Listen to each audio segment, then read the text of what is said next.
Trading is a wonderful profession. Time to bargain.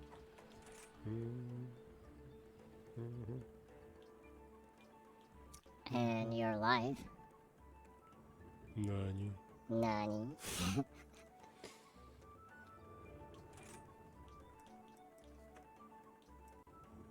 Yes. Deal.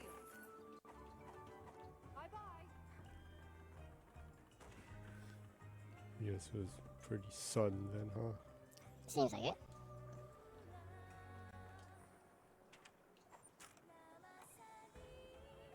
So, you're in your second week Yup. streaming Monster Hunter Rise Yup. on the Xbox Series S. Huh. Duh.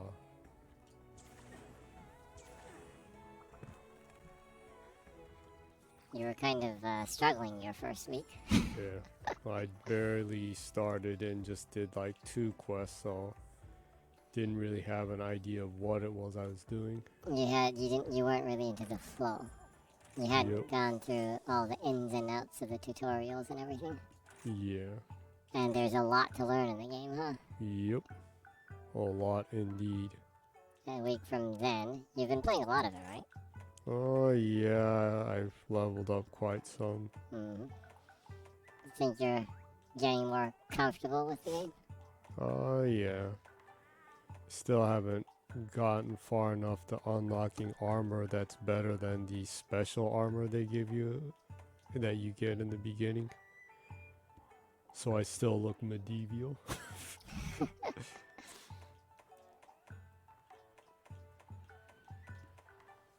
Of course, I think at the point I was doing it last time, I was still wearing the base armor. I didn't even Yeah, you were just wearing the ninja armor that the defense is like 1. Yeah, the mega ass weak one. It's actually surprising that you were able to beat that boss with that weak ass armor and not upgrading new weapons at all. Yeah, well, I did get knocked out once though. Oh yeah, you did, huh? But I thought I was screwed, but it seems you just lose money if you get knocked out once. Oh, really? My god, that is a fantastic cutscene. Cat. Well, that cutscene was like 1,000,000,000 times better than the Cats movie. Oh my god. With just like 1 minute. Yeah, it was about 1,000,000,000 times more entertaining than the Cats movie. The Cats movie is about 1,000,000,000,000 times more scarier than this game, but in fact, I think the Cats movie is the scariest movie I've ever seen in my life. Yeah, it made so little sense. It was frightening. Yeah, and I think it's probably the worst use of Idris Elba and what was her name? I forgot her name. The veteran actress. Judi Dench. Yeah, Judi Dench. Yeah. Yeah, I think it's the worst use of those 2 actors in a movie ever. Here's the quest list. Wasn't James Corden in that movie? Yeah, that sack of shit. Yeah, well, he deserves to be in the movie. Yeah. That's the highlight of his career now. Yeah. They should have cast the movie with people that deserve to be in that movie, like James Corden and I don't know, like Elon Musk and like Mark Zuckerberg and stuff like that. Oh, that would have been really creepy. All of these lifeless people. Yeah. lifeless, soulless people. Yeah, you can throw Jeff Bezos in there too, huh? Yeah. Lava caves. I don't think I've even unlocked the lava caves. Oh, really? I don't think so. I'm still at the point of just starting the game. I've only done a couple of quests. I'm at Hunter rank 2 right now, so I'm still like, I still don't really have a very good understanding of the flow of the game. I'm enjoying what I've played so far, though. Oh. Yeah, I've been busy with Elden Ring and And the surprise and release game. Hi-Fi Rush. So, yeah, not a lot of time for Monster Hunter Rise. I've enjoyed probably about the 5 hours I've played of it so far.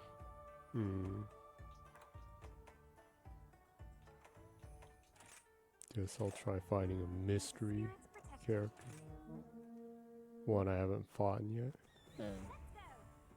No, I guess I did find Oh, you it. have found it, huh? When you haven't fought it, you get Yeah, that you get that cutscene. cutscene. It's like a riddle in English. Yeah. And that's one thing, I don't know. The localization in this game isn't bad, but it's not that great either, in my opinion. But of course, the dialogue is very, very Japanese, since Yeah. it is set in a fantasy Japan kind of setting. Yeah. The cutscenes for when you first enter a quest that there's a boss you haven't fought has this traditional Japanese like it's kind of like a tanka or in a way kind of like a Nothing personal. kagura or a sarugaku or that kind of traditional Japanese theater singing at the beginning, which is actually really cool. I think they should have just used that and had like subtitles. Yeah, that would have probably worked pretty good. It just if you haven't, I'm not sure if you haven't checked it out, you can turn the region to Japan and look at those cutscenes. You'd have to make a new character for that though, huh? Yeah. That only comes out at the oh wait, but you can unlock the movies and go back into the cinematics Yeah. part. So if you turn your region to Japan, or I don't know, can you change it in the options? Oh yeah, I think you can change it in the options. You might want to change the audio into Japanese and check some of the cutscenes out because the introduction cutscenes are so much more better in Japanese than it is in English. And I'm not trying to say that to take a dump on the people that localized it because it's really hard to change that into English riddle.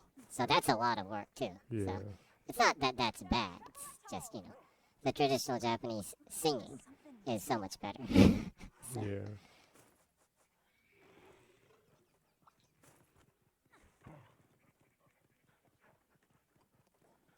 I'm just saying that because I'm playing the game in Japanese, so Yeah.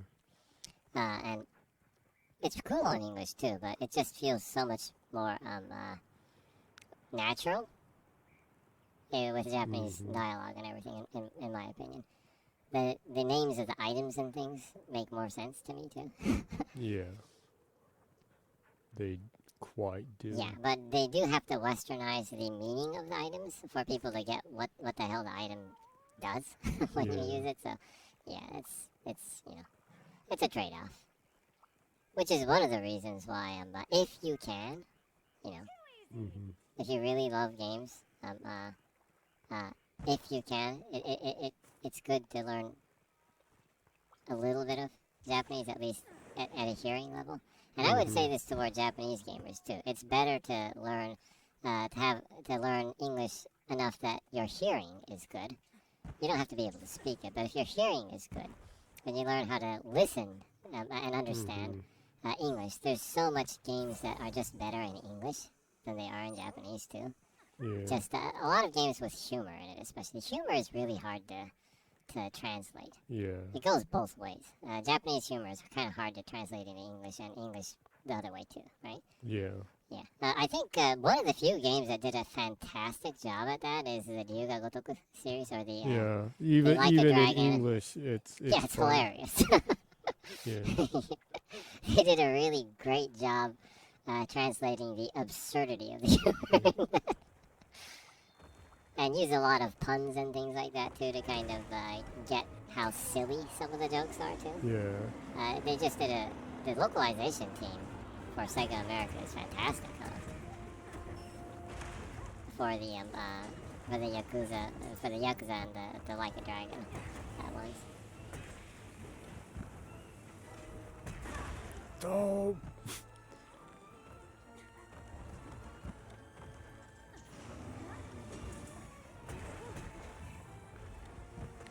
Yeah, this is one I haven't fought.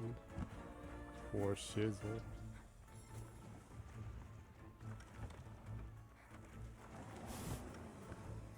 That's weird that there wasn't a cutscene then, huh? I don't know, maybe it's because it's one of the It's not one of the big bosses. online 2 ones. Oh, really? Yeah. Oh. This is the quest hub one, not really? the village quest. Oh, okay. Because actually the village quest I've gotten up to 4 stars, but this one is still on 2 stars, and I thought I should raise it. I assume that the online quest ones... Because my 100 level doesn't go up unless I do these ones. I'm assuming the online ones are much more challenging. Probably. Yeah. Because they want you to play with other people. I need to bring my level up so that I can do the online one with you, huh? Yeah. Or I can do it with you. Yeah. Yeah, that would help, I guess. And help you since I'm stronger than you level up are. more quicker, huh?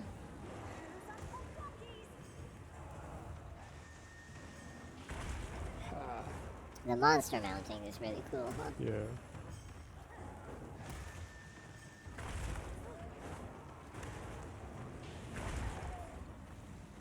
Need to take advantage of this and give this one damage.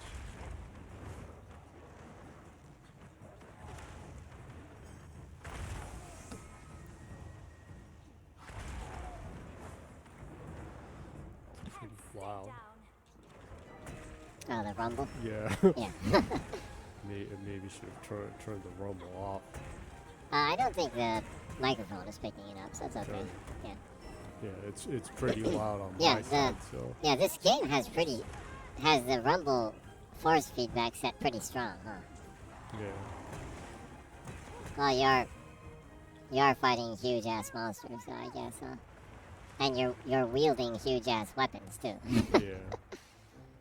Indeed. This is like one of the few. Huge ass weapons. Indeed. I don't think Yoda would ever say huge ass weapons.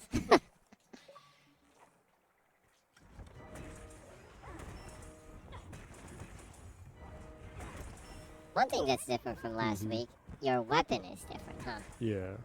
So you went through all the different basic weapons and settled with the musical weapon?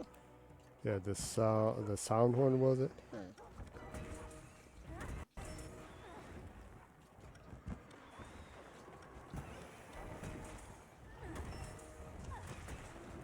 It's an interesting weapon, huh? It's probably one of the most unique weapons in the game. Yeah. Yeah, it is. You can make buffs with the different button patterns and then do combos. Each different weapon type gives you different kinds of boosts too, so that's pretty cool. That's pretty cool. And then when you have it to max, you play a whole song. That's cool. Yeah.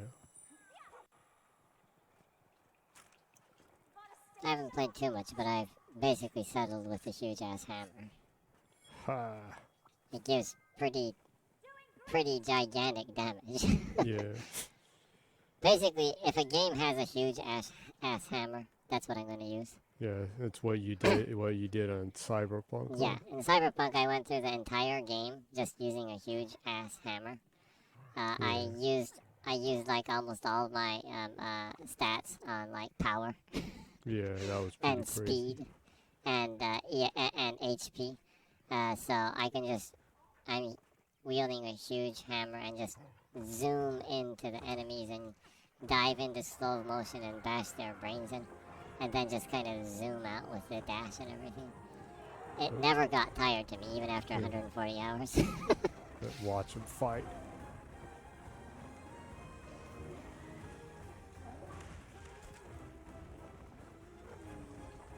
One thing I really appreciate about this game is the animation staff that works at Capcom on the Monster Hunter series. They are top tier animators, huh? Yeah. There's just fantastic animations in this.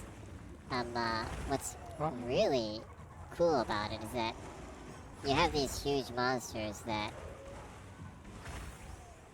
are animated in a, you have these really fantastical monsters that don't exist in real life. So, animating them in a way that they're more animal-like than they are monster-like, that's what's really impressive to me. Like, for example, I'm not gonna try. I'm not trying to diss the game. It isn't even out yet, but that's one of the things that I noticed with Wild Hearts from Koei Tecmo is the animations in that are pretty good too, but the monsters in that animate more like, I don't know, fantastical monsters, and less like actual living animals that just happen to be monster-like, right?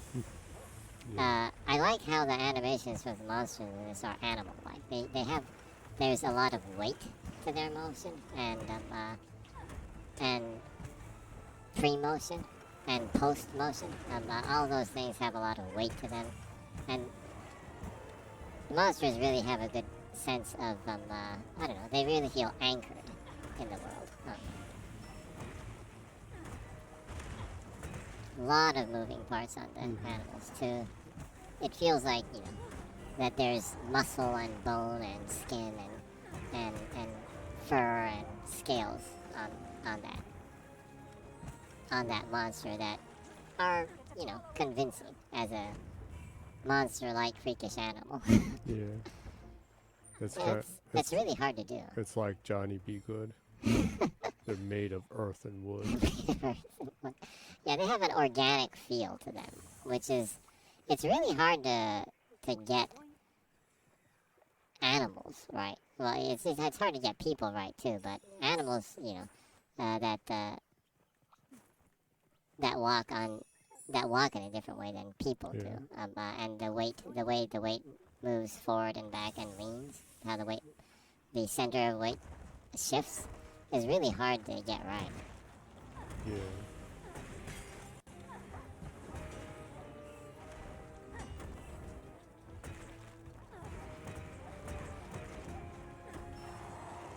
My controller's becoming a music horn.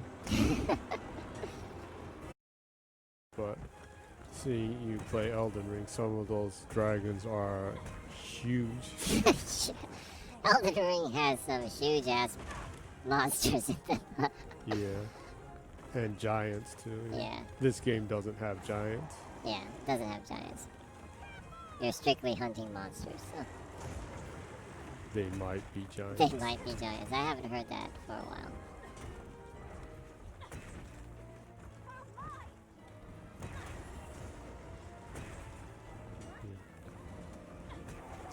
Elden Ring. I'm sure you wouldn't walk 500 miles just to be a man who would walk 500,000 miles. So. You do it for a much more of a noble reason, huh? I probably would. If I did.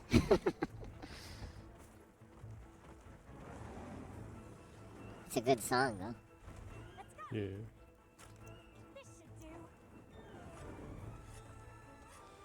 Yes, it reminds me that I first heard that song on the Animaniacs one where they had those music video like. Oh yeah, that was a great animation, huh? Animaniacs. Yeah. Is that Warner?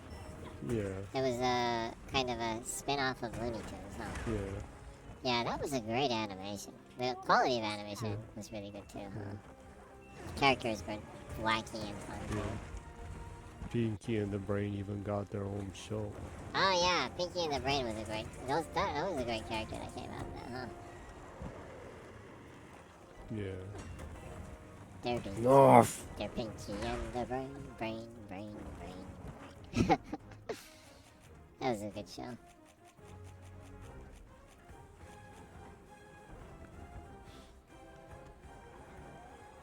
The mystery word he said, Narf.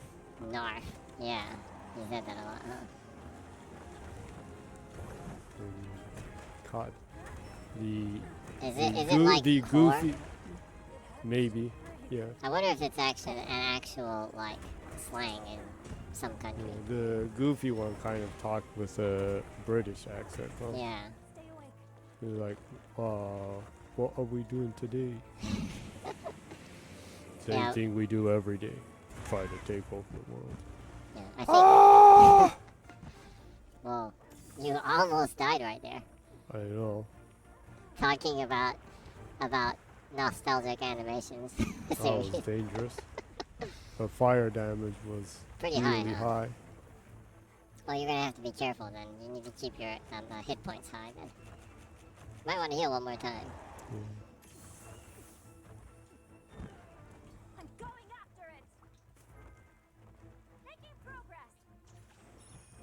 Yeah. Well, at Yeah. least there's action this week. Yeah.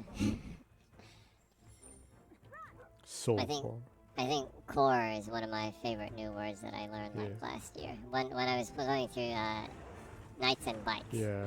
That was a really good Yeah, game. I really like that. The art direction in that game was just utterly superb. Yeah. It was in Game Pass, not anymore, but it's absolutely worth buying. The Yeah. story is great too. Yeah. The characters were great and fun. Great. It's just a really great 2D game, huh? But like, they said core a lot in that. And it was like, and it was what the hell is yeah. core? And it's like British rule slang. Yeah, and I like Googled it. Yeah.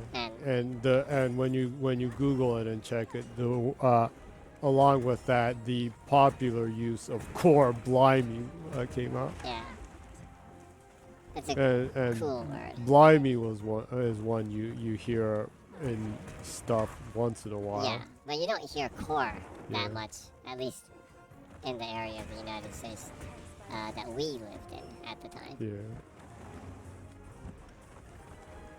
Oh, you've gotten a comment from your mystery admirer, Meebo Rainy Meebo. There's Yeah. not too many cats this time around, but 2 cat stamps and 1 stamp that says "well played." Well played. It's a emoji that says "well played" though, and 2 cat emoji.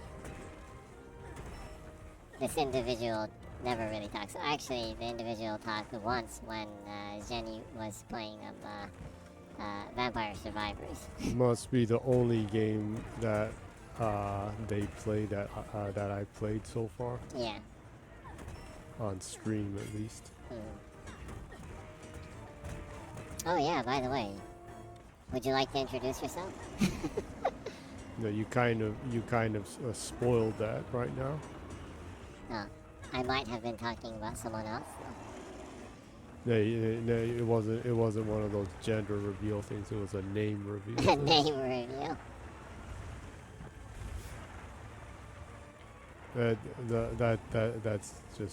That's really goofy, weird American. I don't know, European culture now. Yeah. Is that a thing in America and Europe? Well, I know it is in America. I don't know if it is in Europe, but Gender reveal parties Yeah. are the most flarking dumb events in the world. yeah, and I mean, You're not even sure if their born gender doesn't exactly mean that's what their gender identification will be too. What they what they identify with. So it's just yeah, the dumbest thing ever. Huh? yeah.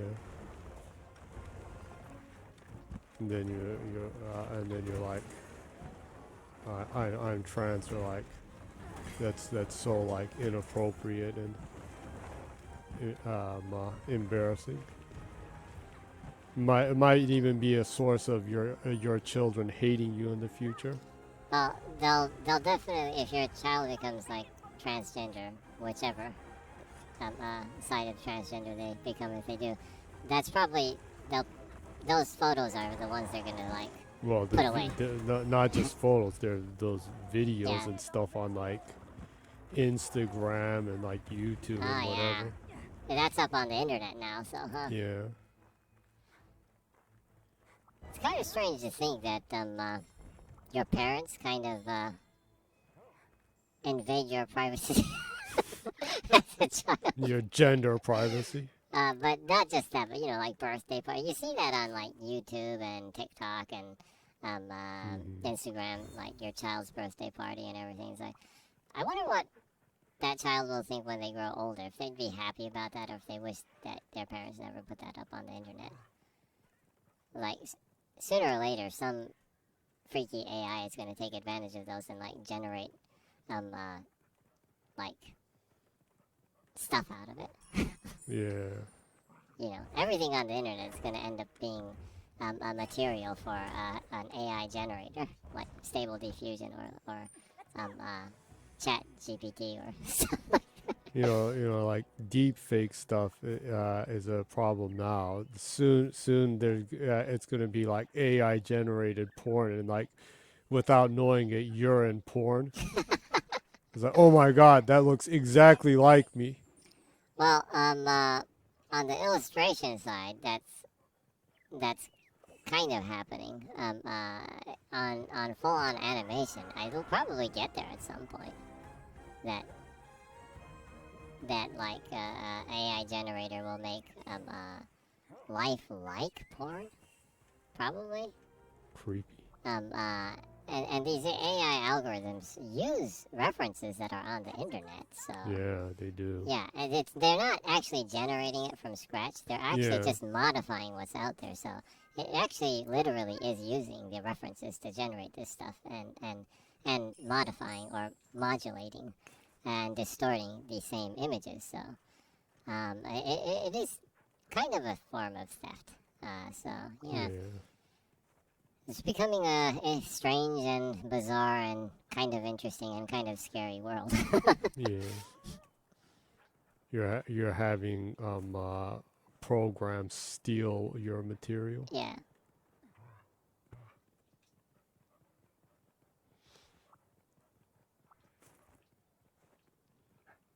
They really need to, the regulators really need to come in and figure out some laws regarding that kind of shit. Yeah, I know. Yeah, instead of trying to, instead of getting lobby money from Sony to try to take down the Activision Blizzard King buyout.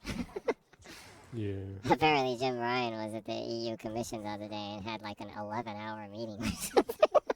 It's like, how much free time does this dude have?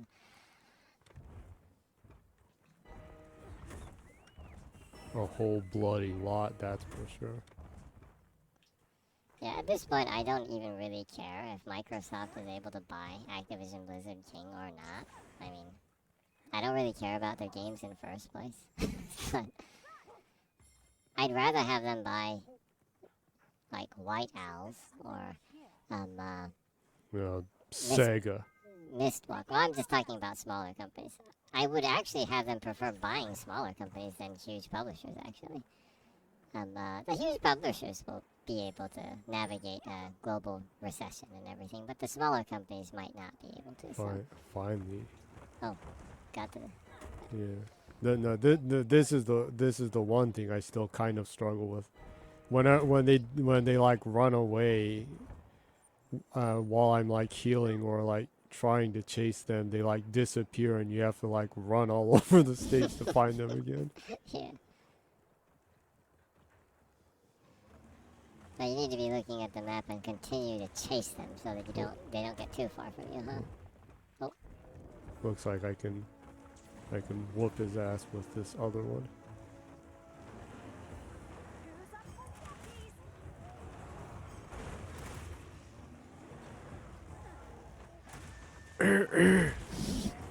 Stone Cold Steve Austin.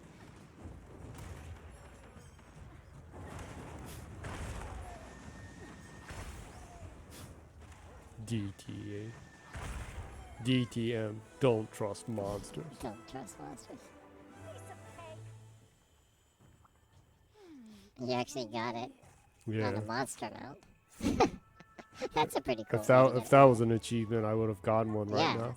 That should've- Defeat monster Well, mounted. mounted as a monster. That should have been an achievement, huh?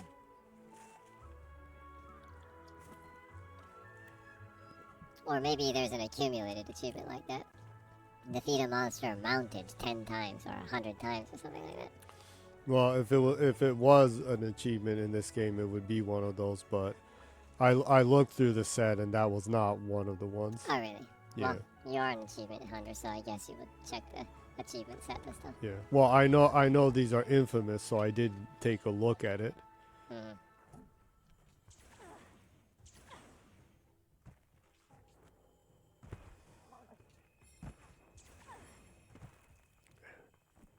I let myself go there a bit.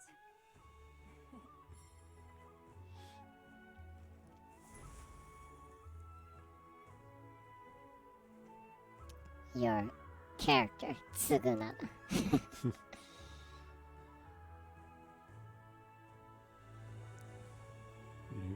People can call her Momochi if they want to, huh? Yeah. Tsugunaga, aka Momochi. Yeah.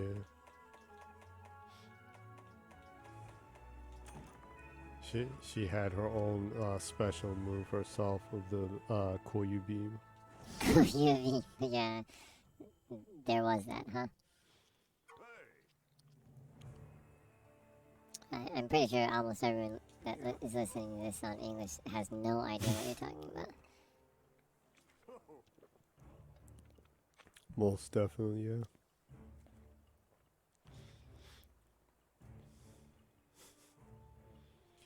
People with question marks above their heads.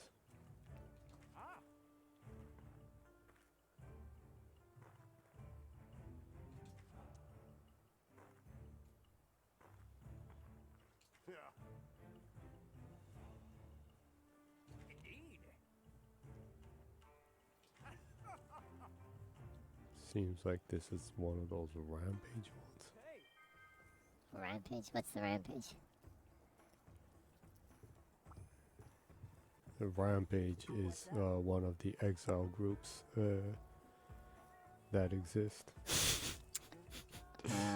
More talk for foreigners have no idea about. Oh, you're talking about the Shakiyaku. Oh, that's what it's called in English. Oh yeah, well I've been playing it in Japanese, so I was like, rampage? What the hell is the rampage? That's the Shakiyaku, huh? Yeah.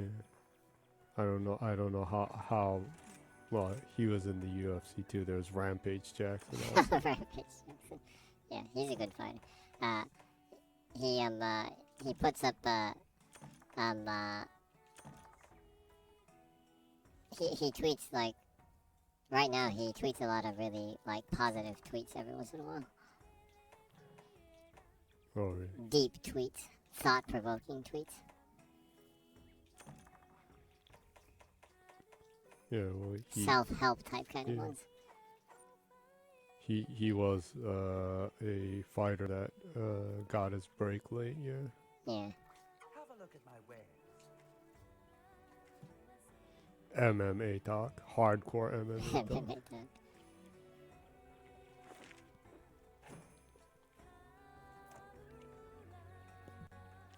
Take care.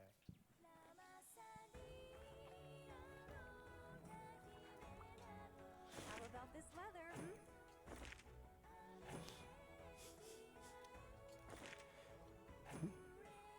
We just kind of talked about it, but there finally was the The developer direct, yeah. yeah. What'd you think of it? Oh, it was nice to have an event like that. Yeah, It definitely was. yeah. It's been a long It's been time. a long. It's like since E3, huh? Last year. Yeah. Yeah, I don't think they really had any kind of. They didn't really have any video event after E3 till the developer direct, huh? Mm. They were no show at the Game Awards. They were at GDC, but it's not like they had any like special video. I guess the TGS was the only one that they had a special stream for. Mm-hmm. I really enjoyed the TGS one. You know, where they Yeah. announced Ni no Kuni and those games. That was really great. Yeah. Nice when they have stuff like that. Yeah. So it's been a while since they had anything to show. So, especially first party, right? Yeah. First party wise, I guess it really is since E3, huh? Because the TGS one was third party centric. Yeah. They sure delivered with that, with announcing a new game released that day. Yeah, shadow dropping that day. Hi-Fi Rush from Tango Gameworks. It's so good. It's such a great game. Anyone in Game Pass should just download it and try it out. If you, I know some people will be like, I'm not that great at rhythm games, but it is a rhythm game, but it's not. It's more loosely a rhythm game. It's more of a like a groove game almost, rather than being a rhythm game. And you don't have to be exactly on rhythm, Mm-hmm. on beat to beat the game. You can still, even if you have terrible timing, you can still beat the game, go through the game. But it's just you get, you know, you can progress faster, or you know, give more damage, or get more points, kind of thing. Hmm. It's very forgiving. Hmm. Especially if you go into the settings, you can adjust the settings to make it that you only use one button for the attack Mm-hmm. and the swing, as long as you're tapping it marginally within the beat, that it will automatically attack and sway for you. There's an accessibility option for that. There's also an accessibility option that is kind of not really invincibility mode, but it's auto battle mode. Mm-hmm. So as long as you're on beat, you probably won't die. Then of course you can bring the difficulty down to easy mode. It's a really, really accessible rhythm game. That's actually kind of hard to pull off, right? Rhythm action game that is accessible. Yeah. Yeah, but it's just so unique. It's a fairly I don't know. It's a lot of time rhythm games. There's a lot of constraints, right? Mm-hmm. The genre itself is kind of constrained to what it's trying to achieve. But it's very liberating. Actually, it's a really free-forming, kind of just like a nice groove in the fighting. Mm-hmm. And a good fight should always give you that sense of groove, anyways, right? Yeah. A good action game kind of has that groove. Hey, right there. remember, the capoeira starts with a jingle. Capoeira starts with it. That's one of my favorite lines from a cheesy action movie, actually. Hey, that movie made capoeira. Not really, but It made capoeira a household name. a household name. That's right. Yeah, and well, we were just talking about animations back there, but just the animations in the Hi-Fi Rush game are just superb. It is so wonderfully animated. The creative director of the game actually said that too. That, you know, he was saying, please look at the animations for the cutscenes and the transitional animations and everything, because the animation team did an amazing job on this game, and they really did. It's like so good, the animations in it.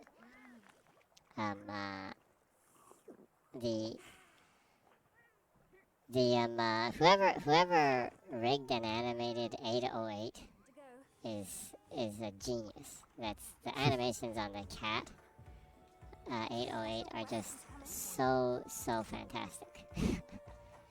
The modeling for it's fantastic too. It's hard to, you know, that's the one thing that kind of I don't know what it is, but like games, cats in games, they usually always tend to look creepy. Yeah, that can happen a fair amount. It actually mostly happens. Like, I don't know what it is, but like, you know, in Assassin's Creed, a lot of the cats can look pretty creepy depending on the angle and stuff. Most Western games actually have creepy looking cats in them. So the cat 808, the modeling for it is highly stylized, but it still retains that, you know, the form, the realistic form and kind of the bone structure of a cat, and kind of the, you know, a little bit of a plump cat to that. It has that kind of natural, kind of jumpy, flowing kind of movement that a cat has. Just the person who animated it must really love cats. It's fantastically animated. But, you know, going back, the cutscenes and everything, the character animations are fantastic. Chai's animations, it's interesting because, like, they do such a good job with the animations that they actually can make the scene funny from the animations. That's actually pretty hard to do, right? I would imagine, especially in 3D animation. In 2D animation, maybe not animation. I was about to say anime, but I was speaking English, so it's like animation. Anyways, in 2D it's probably a little bit more easy to get that kind of comical beat with animations, but in 3D I would assume that it's probably really, really hard to get that kind of comical feel or flow or beat for the timing and animating a funny scene. So that's done superbly well. It's a great game. The designs are great too. The characters are great. It's fun. It's playful. There's like really not much that I can think about the game that I don't like.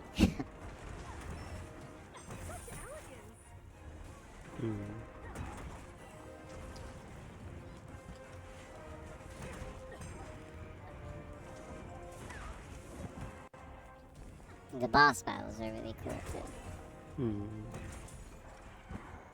Yeah, I haven't had the time to go through it yet.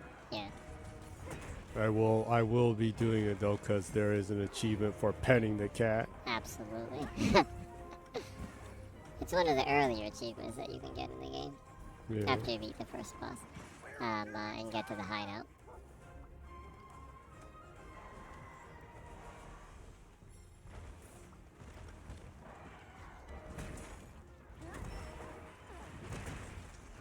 I saw some people being like, they were kind of disappointed that that the art direction is a little bit more comic-like or Saturday morning cartoon-like, and they wanted to be more Japanese.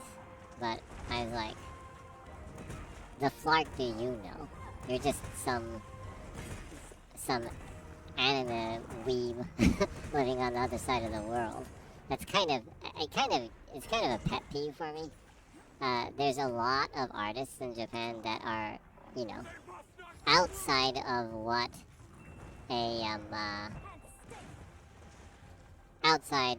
totally outside of what people would consider Japanese, in a sense. You know, it's kind of discrediting artists in Japan, personally. You know, I get it, you know. There's a specific art style that people, you know, associate with something coming out of Japan. But the art scene is just so varied and so diverse here, as it isn't anywhere else in the world for that matter. You know, it's the same in America too. You know, if people think about like comics and there's like this specific American comic kind of aesthetic or a style, but you know, American comic artists are really diverse too. There's so much different styles even within comics. It's kind of a pet peeve for me when like people are like, well, I want it to be more Japanese or I want it to be more American, or, you know, it's like, shut the flark up. let the people direct the art the way they want to. Just let the let the art speak for what they're trying to achieve, you know. And more importantly, I would say the only time art direction is bad in anything is when the direction doesn't match what it's trying to achieve, right? And in the case with Hi-Fi Rush, the art direction matches what they're trying to do with the game so well. You know, if the art direction was more in a way, I don't know. Why in the world are they not doing anything? What do you mean? Because I'm like manually fighting them, and like no one's getting rid of these things. Oh, they aren't shooting at it?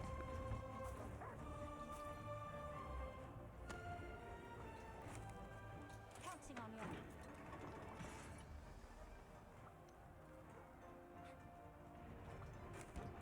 All set.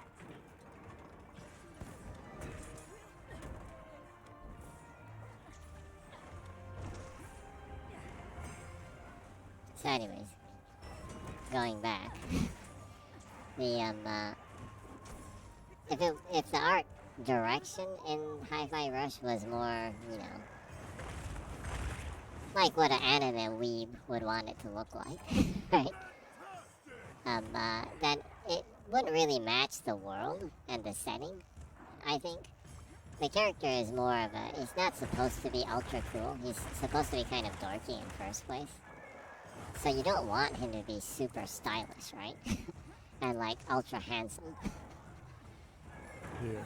The designs match what the game's trying to achieve, and that's good art direction. So, you know, just a little bit of a pet peeve for me.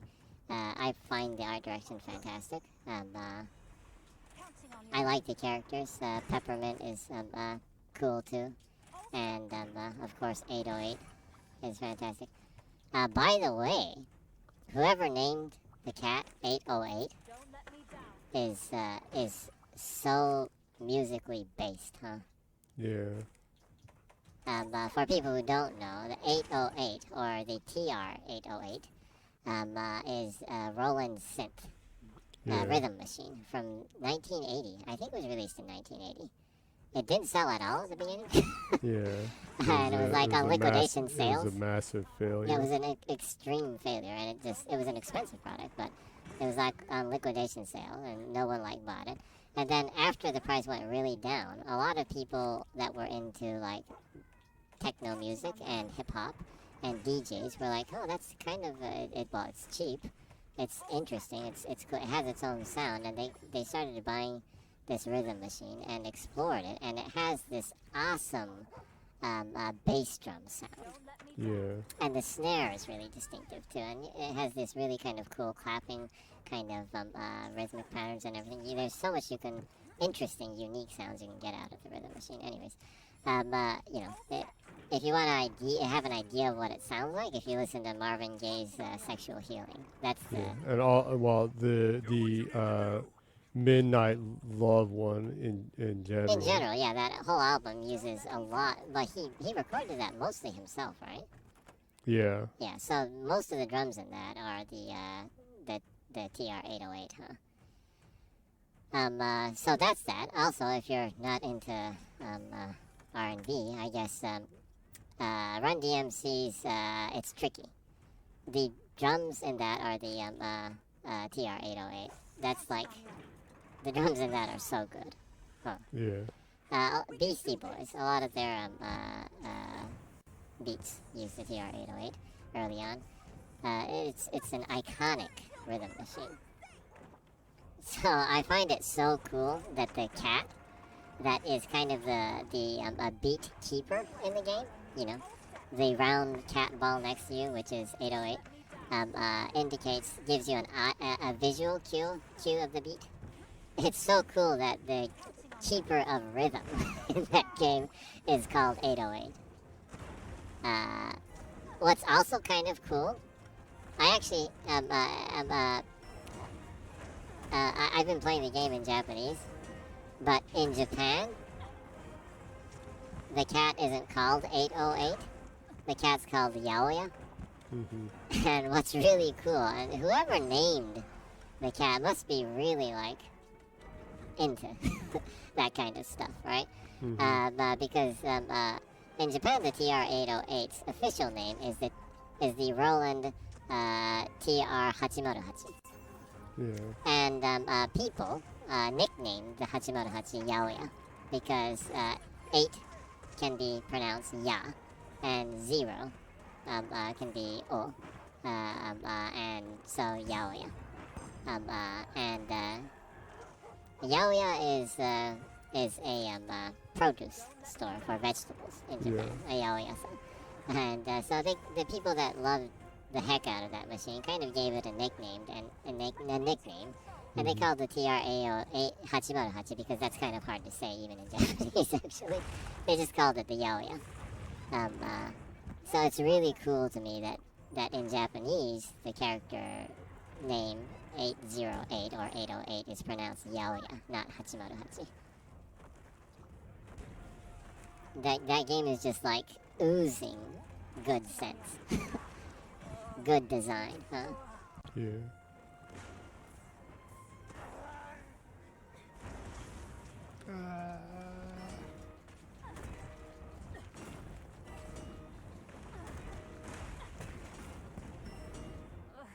This sucks. You might want to heal. Are you out of heals? Oh, you.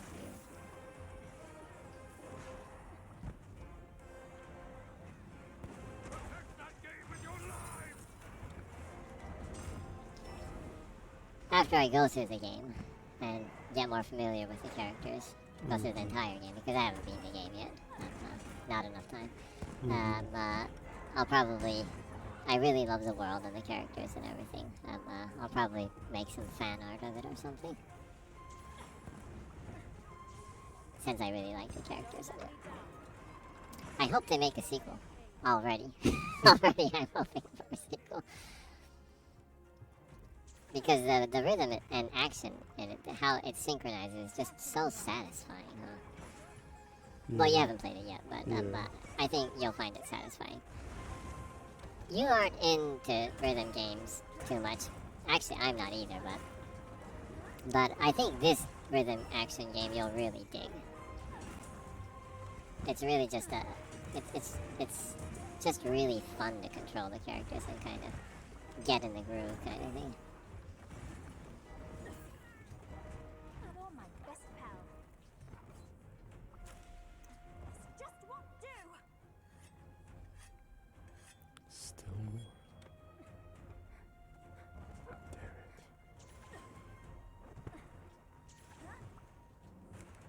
All set.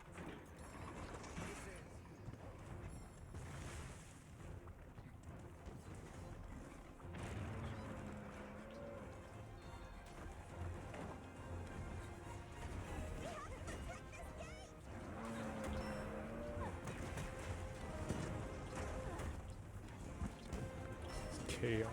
It is pretty chaotic, huh?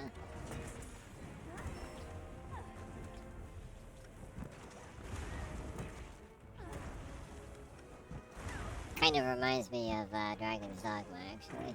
Every once in a while, you would get into like a dragon would swoop down in a random place, and there's this like chaos going on everywhere, or a wyvern or something like that.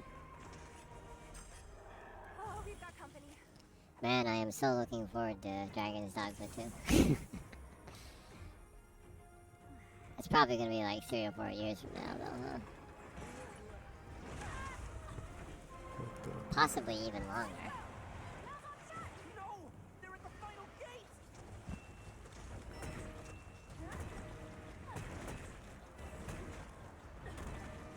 Hold on. Help.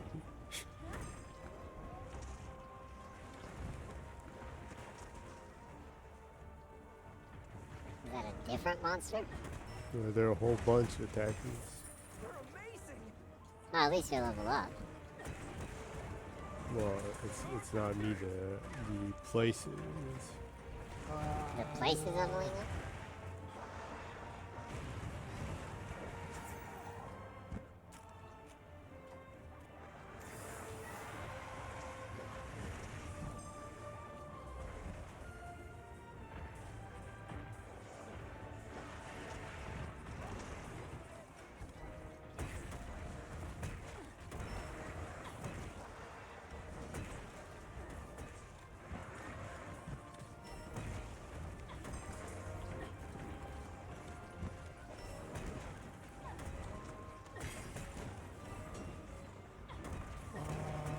Trash.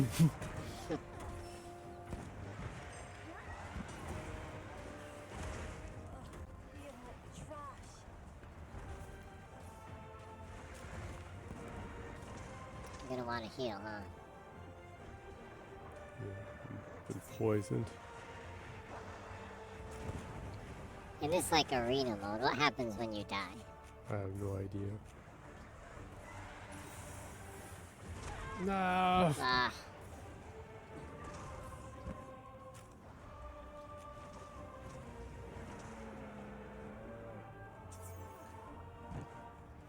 We have to hurry. No.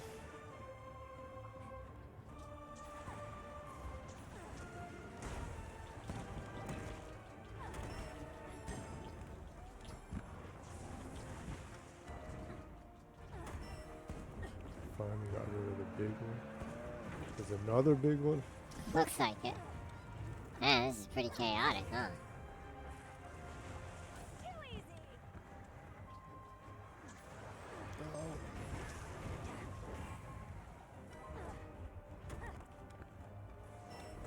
No. What are you doing? I was trying to get up and set traps up again, but they keep attacking me too quickly.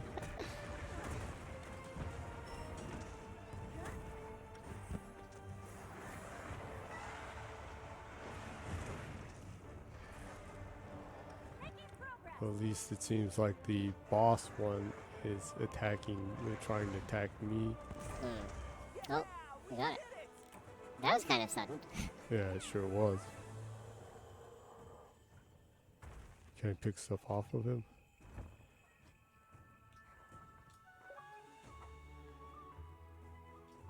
Nothing personal. Ooh, I can. That's nice. Needing this. You won't need this now that you're dead.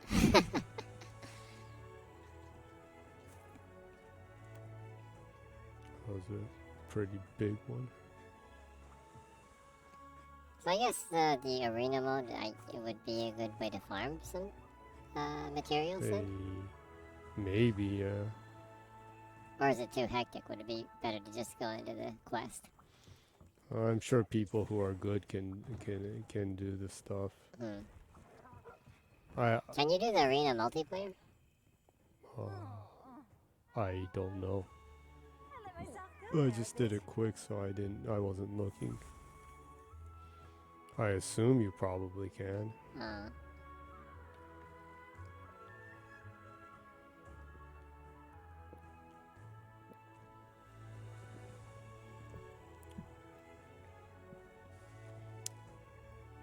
So other than Hi-Fi Rush on the Developer Direct, they had a couple other stuff too. The stuff that they already did announce that they'd cover.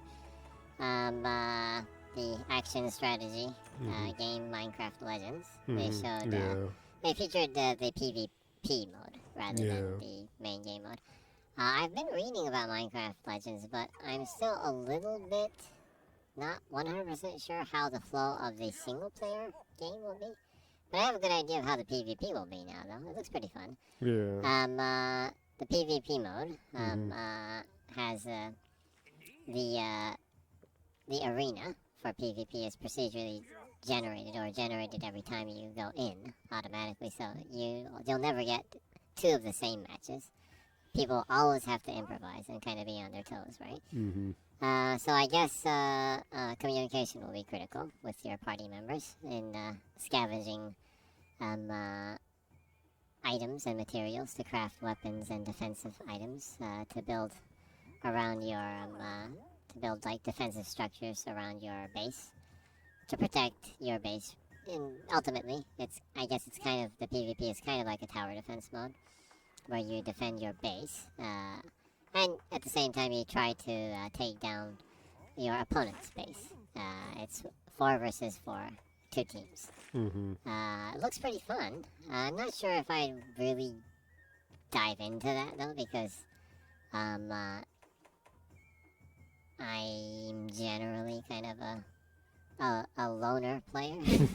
A loner. Yeah, I mostly play multiplayer games. I mostly play with you or other, or the few other friends that I have in my life. The few, The few other men. the far, and the few. Yeah, the few good men. The few friends that I have in my life. And so I use most of my time working. Just tell me what you need. But it looks like it's a lot of fun. And it looks like it can be one of those games that if you do have a gang or a crew of people that you play with a lot, that you can really probably sink a lot of time into that. I personally am interested in the single player mode, seeing how that rolls out. I'm kind of wondering what exactly, other than this progressing the story, what kind of the end game is for that game. That's I'm interested in that. But they announced the release date. It'll be released on April 18th, so, and it will, of course, be in Game Pass day one. So I will definitely give it a spin, single player. I'm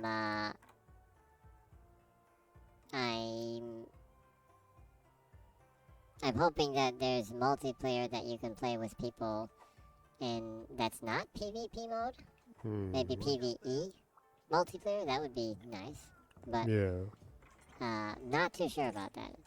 Might just be me not checking enough information about it. But anywho, it looks like a fun little game. It's made on the Bedrock engine, so it'll be released on everything.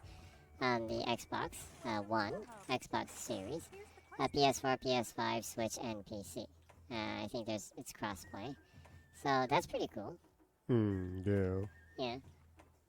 I had a whole bunch of fun with Minecraft Dungeons, so I'm hoping that this will be a fun little game, even solo too, or with a couple of your friends, in a non-competitive way. A non-violent way. Yeah, a non-violent way. Other than that, there was Forza Motorsport. Man, that game looked good, huh? Yeah. It's just like if Crazy. absolutely go back and check out the 4K video of it if you have a 4K TV. It's just it will floor you. The graphics, the immersion, the physics are much better than the last Forza Motorsport game. It's everything is just top notch. They didn't announce a release date for Forza Motorsport. Jeff Grubb was kind of talking about what he heard. He heard that it was, but he heard that it's not solid. Meaning it could be released earlier, maybe, but he's hearing that it's leaning toward the later half of 2023, specifically maybe quarter 3, which kind of sounds right to me. I kind of anticipated that it would be around quarter 3, 2023. But he said that nothing's really solid, apparently. So it could be a little bit earlier than that, too. But anyways, generally, Jeff Grubb is pretty on the spot with his info. So I would guess quarter 3 would be a pretty good you can kind of rely on that, probably. But anyways, details about Forza Motorsport. There's going to be over 500 cars. That's the biggest roster for a Forza Motorsport game ever. Out of the 500, 100 of them will be new to Forza Motorsport, which is pretty cool. They were saying that they're focusing more on newer cars rather than just classic cars, because they said that was a request that they had, that they wanted a lot of the requests that they had apparently were requests for newer cars. So that's interesting and that's cool. It should be fun to race with the newer cars. So, but that doesn't mean that there's not going to be older cars. I mean, there's 500 freaking cars. That's a lot of cars. So there's going to be 20 tracks. Within the 20 tracks, 5 all-new locations, including Kailami track in South Africa, which looks fantastic. damage and dirt buildup is unique to each car, and how you drive during the race. You know, scratches and everything it will scratch accordingly to how you bumped into things, and the direction of the scratches too. On top of that, so that's pretty cool. It's pretty convincing. And the physics are so much more better in this one. There's nice kind of oomph to the crashes, huh? There's a lot of weight into bumping into things this time around more. The physics simulations is greatly improved overall, and you can see that in you know how everything moves. It's a lot more convincing. The suspension looks much better. It's the first Forza Motorsport to be mixed natively for immersive audio formats like Windows Sonic and Dolby Atmos. Yeah. And it will bring a new level of immersive soundscape. Apparently, the reverberation of sound will be calculated accordingly to the environments, and give you a more realistic sense of how the sounds bounce off things and reverberate, which sounds really cool, right? Sounds fun. Because, you know, the sound is really important factor for a convincing race game. Yeah. It really adds a lot to the realism. There's going to be dynamic time of day with dynamic weather, and that will really affect how you race because, you know, there's also going to be dynamic track temperatures. So, you know, if it rains, the temperature of the tarmac and the roads will change, and traction will change and everything. So that sounds pretty cool. And what's really impressive that Forza Motorsport, it was saying it renders all of its environments with real-time ray tracing on track, which is really impressive. Yeah. And it's 60 frames per second apparently, targeting 4K. But I assume that's probably I would assume that's probably a dynamic 4K. You know. The environments have real-time ray tracing on track, true-to-life reflections on all smooth mirror and flat glass surfaces. The ray trace reflections look phenomenal in it, huh? Yeah. It's not just that kind of mirror-like one. Yeah. It was very realistic. Yeah, you can see the kind of a texture, bumpy texture of paint. It's not just like a flat mirror surface. It has these really, like these micro bumps here and there and reflections and everything. It's really nice looking and convincing. It's not like it makes the cars look like they've like driven through grease or something. Right? Yeah. It looks really nice and natural. They don't look oily. Yeah, exactly. Ray trace global illumination that simulates light rays bouncing between different colored surfaces correctly, which is actually really important. I actually think that's more important than ray trace reflections to have convincing global illumination, because that gives much more depth to the scene, in my opinion. So overall, it looks like, you know, it's really a showcase of what the Series X and Series S can do, huh? Yeah. What do you think of it? Well, I thought it was pretty insane. Duh. Being attacked by fish while I'm registering my photo. Finally found one of those gold ones. Oh, really? Yeah, they don't appear much. Getting a picture of all the Nothing personal. wildlife stuff and monsters is an achievement, so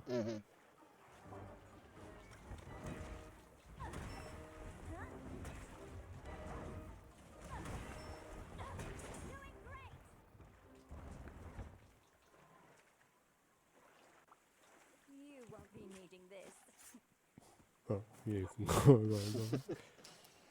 I guess we can talk about Redfall then. Yeah, Redfall looked really fun. yeah, it does.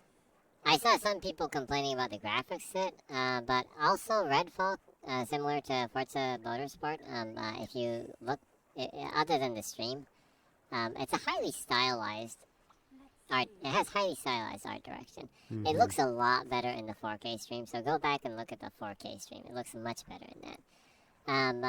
But just to be fair, you know, it's not the most beautiful game in the world, honestly, right? But it has really cool art design and art direction. It's highly stylized. The lighting is really cool in it, although I think it could do with more dynamic shadows, maybe. But it is apparently, you know, it's the largest open world that Arcane has made so far, and you know, Arcane just has so much detail in their games, with, you know, the environmental storytelling and small details here and there, that I think if you jumped into the game, those details would be much more important to you What the? than just like straightforward eye candy. Because that adds so much to the feel of the game and the fun factor of the game, the environmental storytelling and everything, and how well designed like each encounter is, right? Yeah. And I think that will differentiate it from other, you know, normal open world games, because, you know, apparently it's similar to Far Cry in the flow, but I don't think it will play out like Far Cry, because that's just not, you know, that's not how Arcane games play out. Yeah. It's going to be a lot more thought in each encounter on how you can approach it. Not trying to throw salt at Far Cry. Far Cry's a fun game too. I own all of them, but Arcane is well known for their well-designed encounters and their areas and set pieces, right? Yeah. So if you imagine that kind of detail to the to each encounter and each area in an open world, that kind of an immersive sim in an open world, sounds like it can be insanely fun, right? And it looks like it's doing that too, because I think looking at the battles too, I saw some people saying that they think the shooting looks a little clunky. But I think that they probably are trying to aim for a balance, because you know, like Deathloop doesn't have exactly the best shooting mechanics for FPS, because at the core of the gameplay wants you to explore the skills and the approach and thinking out how you approach the battles. So it doesn't encourage you to be totally trigger happy. You can go in like that too, but you know, that's not exactly the funnest way. There's a lot more fun in exploring the mechanics. But I think they kind of tried to get a good balance of having fun gunplay and fun exploration of the mechanics. And that's my take on probably how the shooting is in there. They don't want it to be trigger happy and, you know, like reflex based. Because that would totally take away, and it would be overpowering. If it's just skill based, it would be overpowering and not rewarding for people that want to explore the mechanics and, you know, the loot and customizing weapons and everything, because there is customizations of weapons in that game. So I think that's much more important in the long run, because this is a game you're going to be playing with your friends too. So you want it to be something that you can build your character together with your friends, but still have a good feel for the gunplay. I think it looks to me that they've tried to get a good balance of that, and it looks like they've achieved that, in my opinion.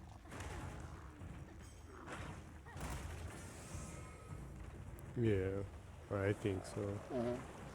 So, they also announced a release date for Redfall. It Yeah. will be released on May 2nd, if I'm correct, 2023. You can play it single player, totally single player if you want to. You can play it co-op up to 4 people at the same time if you want to too. Like I said, it's the biggest open world map for an Arcane Texas game. The open world is set in a alternative world, Massachusetts, Redfall, Massachusetts. which is kind of cool because we lived in Massachusetts for a Yeah. while. So the scenery is familiar. Yeah. Huh.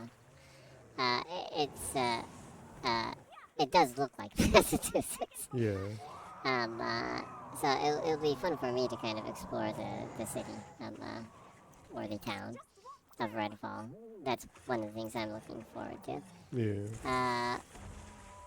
Overall, like flow for some of the game, like taking down areas of the map and regions. Seems like it's similar to Far Cry, where you like take down outposts and you kill vampires, and if you kill enough vampires, then like I think a rook, I think it was, kind of a powerful vampire is summoned to fight you, and you defeat those vampires and you unlock. Well, you take control gradually of the map, right? Mm-hmm. And then once you take down enough of that map of that area, then you can then you are challenged by the boss of that area. And if you defeat that boss, then you overtake that area of that map, kind of thing. So that kind of taking down the maps is a similar flow to Far Cry, and that's why I think they probably said Far Cry before in games that are kind of similar to what the feel of what they're trying to get. But it's probably going to be a lot less run and gun kind of thing, though. Yeah. It seems like stealth will be pretty important. Yeah, but also it seems like they designed it to make sure that there's meaning in playing it with other people too, if you want to approach it that way. It's, you can have your stealth person, you can have your support person, you can have your guns blazing guy, and have a fun team. So it looks like a lot of fun. There's also like these psychic spaces in the game that are kind of otherworldly spaces that you can kind of, I guess it's kind of a dungeon. There are vampire nests that you can take down. And these vampire nests you can take down by destroying the heart of the nest. Once you destroy the heart, then you have a limited amount of time to escape the nest. And you can like get loot and different items and different things inside the vampire nests. Looks like it can be a cool thing that adds to the game loop. That would be fun, and also meaningful loot, looting in the game probably, and progressing on bringing up the level and skills of your characters. And I was saying that the vampire nests are do have some procedural generation, so every time you go into a vampire nest, it's slightly different apparently. Yeah, so it won't get like, been there, done that. And you memorize the ins and outs of each nest, and it just becomes like muscle reflex, and it's not fun anymore. Yeah. Yeah, so sounds like it's a lot of fun. Other than the vampire nest, though, there are psychic areas, apparently. Psychic spaces that are otherworldly that you can wander into. Also, they didn't go over that. I assume that might have to do with the story too. So, but there are other psychic spaces. The unique weapons that can be looted can also be modded with like stakes that you can put in the front of the guns to stab people. There was like a Stratocaster head that was broken off that you can put on the front of like a rifle. I'll definitely be looking for that one. That sounds pretty fun. Stabbing a vampire with a broken off Stratocaster neck.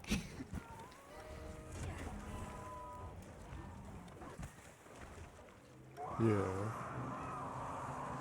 It'll be interesting to see what kind of other ones they have. Yeah, that'll be interesting to see. It would be funny if there's some like ridiculous ones that are like strong. Yeah. I'm sure there'll be kind of like, not exactly parody ones, but throwback ones, or, like, it would be cool to have, like, some hidden ones, like an energy sword or something that you can strap on the front of a rifle from Halo or something, or some other arcane games, too, huh? I'm going There's a season pass and a deluxe edition of the game. Includes different skins for the characters in the game, but it also includes 2 new characters. Oh can yeah, I access. noticed that it said that. Yeah, so if you're in Game Pass, the deluxe version of the game is actually pretty hefty Yeah. price-wise, but if you're in Game Pass, you can access the game basically for free in the sense of that, you just pay for the subscription. But you also can buy the deluxe edition upgrade for a lot cheaper than the game, and it's like 10% off. So it's a good deal. Mm-hmm. So it looks like it's probably worth the money. Yeah. Looks like a lot of fun too. So I'm looking forward to playing that in May. Yeah. Also, there was the Elder Scrolls Online info on the next update. The next update will be Shadow over Morrowind. It'll start with 2 new DLCs, the Scribes of Fate and Necrom. The Necrom DLC has like 30 plus hours of story-driven content, which is That's a lot of pretty content. crazy. And Apparently, that's just DLC. yeah, apparently there's an insane amount of story DLC in that game. And there's a lot of story that's really good apparently. I haven't really gotten into that game. MMOs are a little bit too time consuming for me, so. But I'm intrigued in that game. I would like to try to play it, but anyways, it looks like it's a really good update for people who are into it. It has that specific DLC has 2 large new Morrowind locations to explore, and it has 2 new unique companions and a brand new class called Arcanist. No. The expansion or DLC will be released in 2023 June. So people who enjoy that game, Best pal. be good to get it. Also, I think right now they have unlocked the DLCs for newcomers. That you can go through the different story DLCs if you want to right now for free, I think. If you're in Game Pass, I think that was the shtick. But so now's a good time to jump into the game if you're interested. One thing that's a kind of a not exactly missed opportunity, but kind of strange is that ESO was released in Japan a long time ago when it launched globally too. But Bethesda Japan probably just didn't really have much of the budget to localize the game probably in Japan, because there's a lot of localization work that needs to be done with that, right? Also, servers need to be ran in Japan too probably for it to have a meaningful, for it to be meaningful and run at the quality that they would want it to. So they kind of they partnered with the localization place that runs the game in Japan, which happens to be a place called DMM. I think it was Game Player or something. Now, DMM is. No. Come back here. Is he on the map? No, my trap. What happened?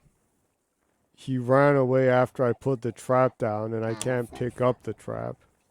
Oh wait, no. Oh, good. Oh no. I've lost my trap. Uh, Now I can't capture him. That really sucks.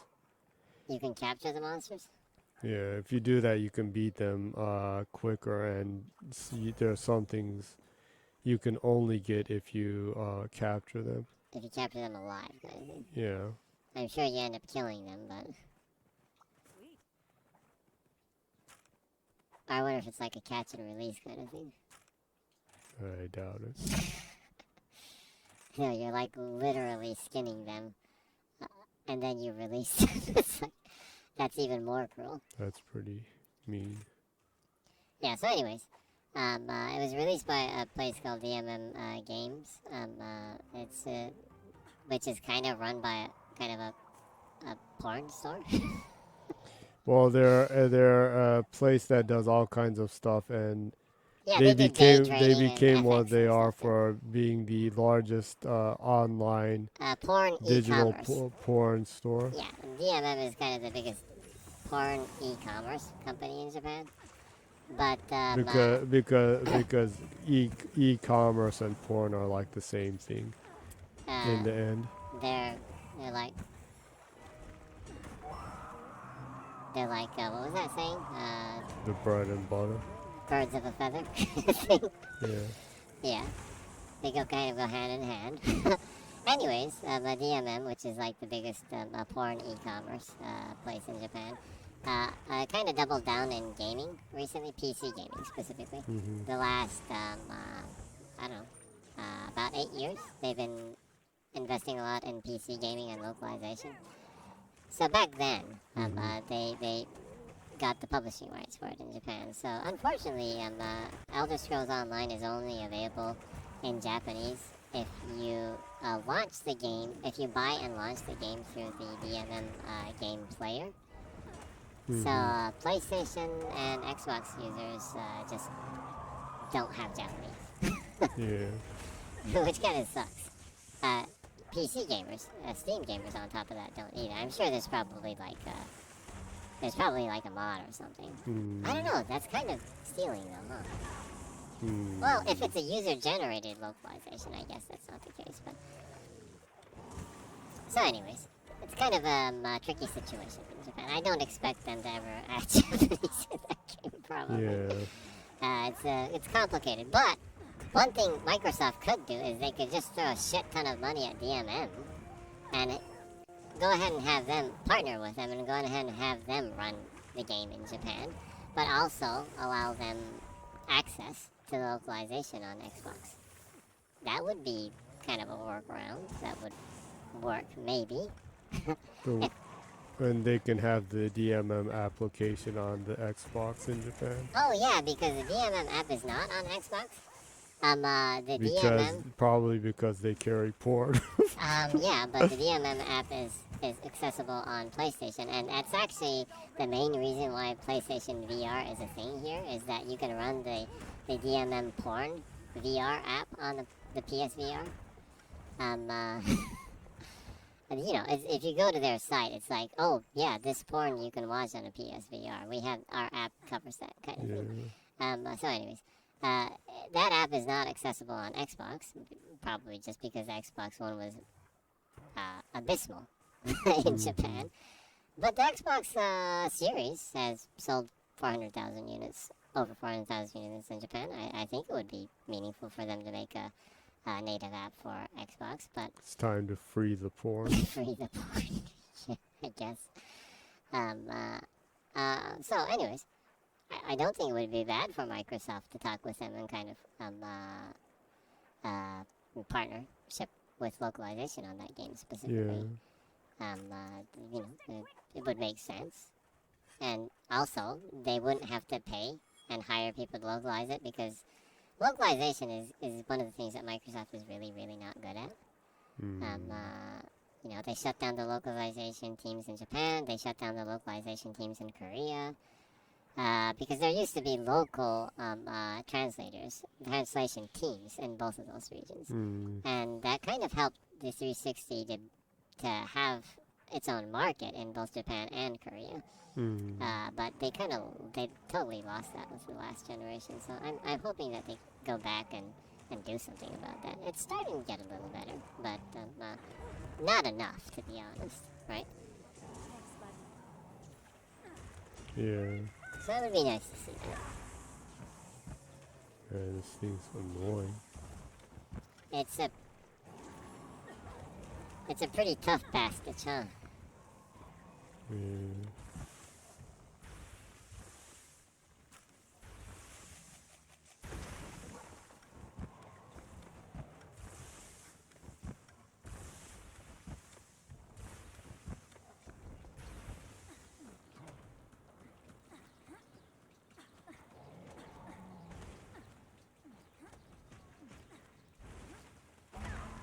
The hell?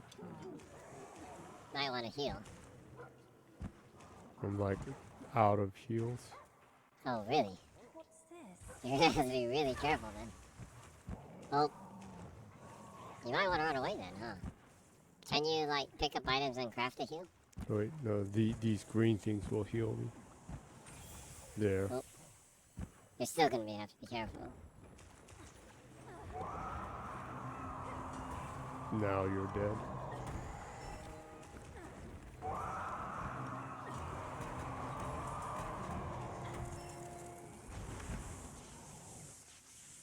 Nice try, Bozo.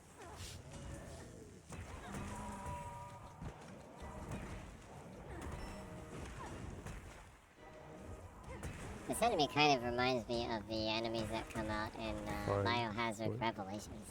Oh yeah. Well, there's also the one like that in 4. Oh yeah. Oh, you got it. Finally. That was pretty timely because the stream is exactly an hour and 31 minutes right now. Oh really? Yeah. If you want it, you can continue to play if you want to, though.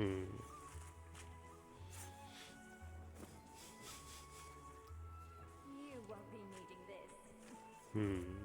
this. Or you can do a really short one if you want to. It's like a... Well, there are ones that you just fight the normal enemies, like And just kill, get like- materials. I mean. kill like 15 or so of the normal ones. Mm. They even generously have markers where they are. Well, you're definitely doing a lot better than last week, because Yeah. last week you used an hour and a half to beat one large enemy. Yeah, well, So- I was mega ass weak then too. Yeah. I was seriously weak. Let's go home.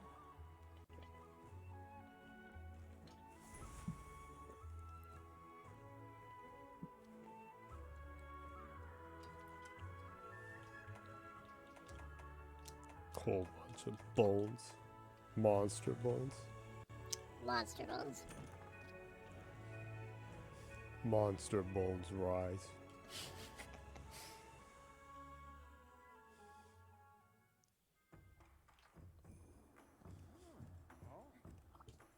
What would you like to do?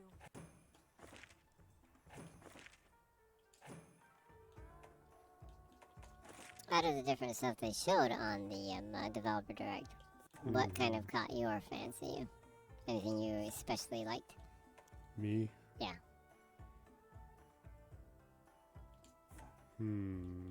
Well, I'm interested to see what Redfall will be like. Mm-hmm. Come back anytime. I hope the achievements aren't that bad in the game. Yeah. It looks like the kind of game that you would like, because you like, you generally like immersive sims. Hitman and everything, huh? Yeah. And you like stealth, too, so. Yeah. It's always fun. Have a look at my Always fun to get unsuspecting fools. You should try going through Sniper Elite sometime, huh? Yeah. I have like all of them other than, The newest one? yeah, 5 was it? Hmm.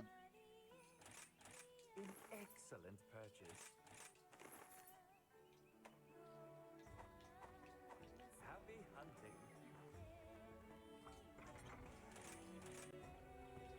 So you're especially excited about Redfall? Yeah, well, I haven't been going in and out of Forza 7. Mm-hmm. Yeah, It's a lot more difficult than the normal. Horizon, huh? Yeah. yeah.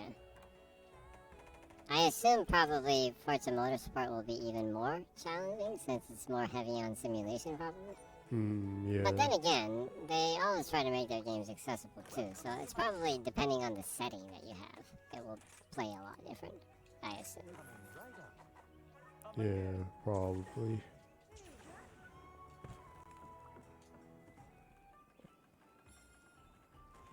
Forza Horizon is just a really fun game to drive around and everything, but there's something nice about racing games that have a set course too. Huh? Yeah.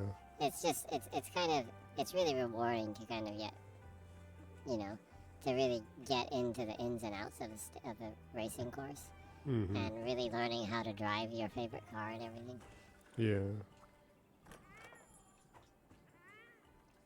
I used to play a lot of racing games. I don't play too much anymore because it's one of those genres that you kind of have to. It's kind of like a mastery level to it, huh? Yeah. I played a shit ton of Project Gotham Racing, Sega Rally, Sega GT, Yeah. Daytona USA. Well, basically any Sega racer. Those are just kind of those games that are just really fun to drive around in and have fun, but also kind of, it's one of the, it's easy to get in, hard to master kind of deal. Yeah.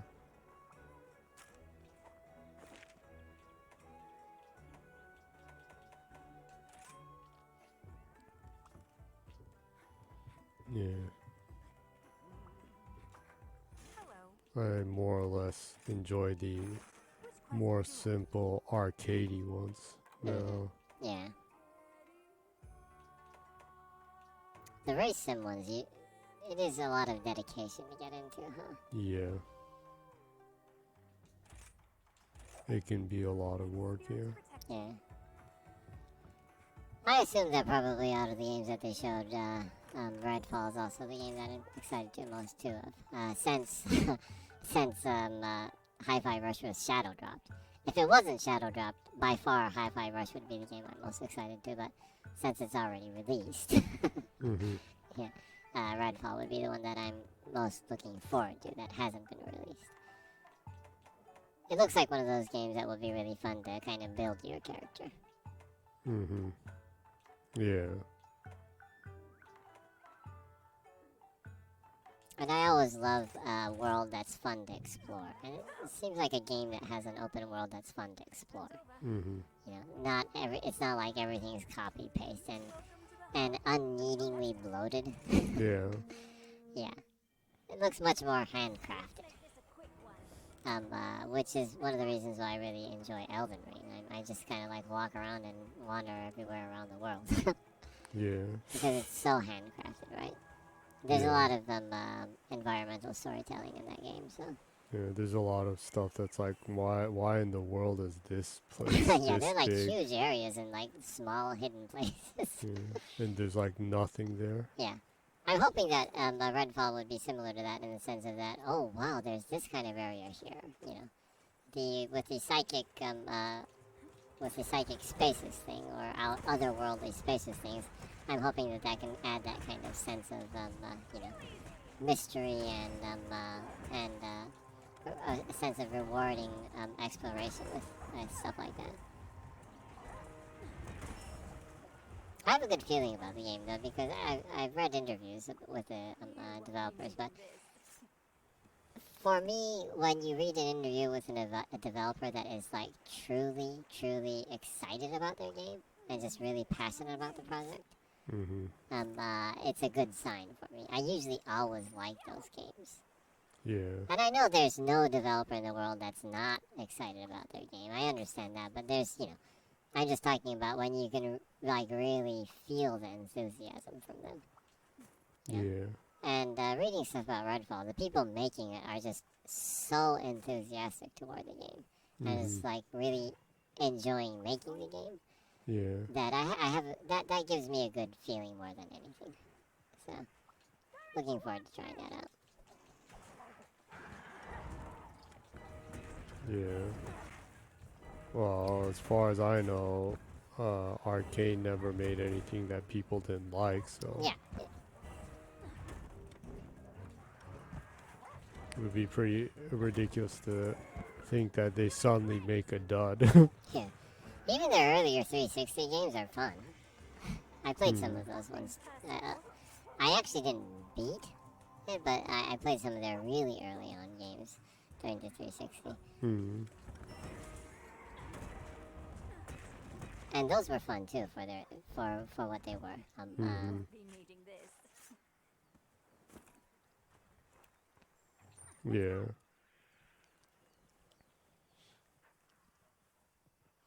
With the same Bethesda thing, just some small information, I guess. Some Hi-Fi Rush. In the case of Hi-Fi Rush, it hit the top 10 sales chart, daily sales charts in Steam, which is a pretty fantastical feat for a game that was just shadow dropped with no PR whatsoever Yeah. up to that point. It's a what I think a $29 game, $39 game, something. It's Yeah, not a full price game. it was a cheaper Yeah, one. it's not a full price games and hitting the top 10 daily sales charts with really, really powerful contenders like Hogwarts. The Hogwarts game is doing really good in the pre-orders. So like ranking in with stuff like that and Steam Deck because the Steam charts are based off of revenue. A dollar. It's a dollar. It's a dollar-based chart, not a sales unit-based one. So it charting in on that is pretty impressive. Yeah. What's even more impressive is that the people who play it really, really like it. It has overwhelmingly positive reviews on Steam, so that's really nice to see. I'm glad to see that game get a lot of love. Yeah. Because that also seems like a really a passion project. I saw that the creative director, Johannes, I think was his name, say in an interview that it was one of those games that he had an idea for. We're going way, way back. And it's one of his dream games, he was saying. But he had kind of the idea in his mind way, way back, and he pitched it in like 2017, I think. He said, and it was after Evil Within 2, I think, and they were like, and he was like, they were already starting to make Ghostwire Tokyo, and you know that's kind of horror too, and Evil Within 1, 2 are horror, and he was iffy about pitching it apparently because but because it's so different from what they do. But it's like, well, it's so different from what Bethesda does that, I might as well pitch it kind of thing. And he pitched it, and it got into the development. It got into development after that. One thing that I think is really nice is that, Microsoft didn't cancel it after they bought out Bethesda and ZeniMax, right? Well, if they canceled the game, they could potentially trigger a exodus from Tango Gameworks. So, it's logical that they didn't. I'm not trying to give unneeded props to them, but it does happen. Like EA does that shit. EA will buy a company and cancel everything they're working on and force them to work on something else. So it's not unthinkable, unfortunately, in the game industry. So, but I'm happy that Microsoft continued to fund the project and that it came out in the quality that it did, because it's just fantastic quality, right?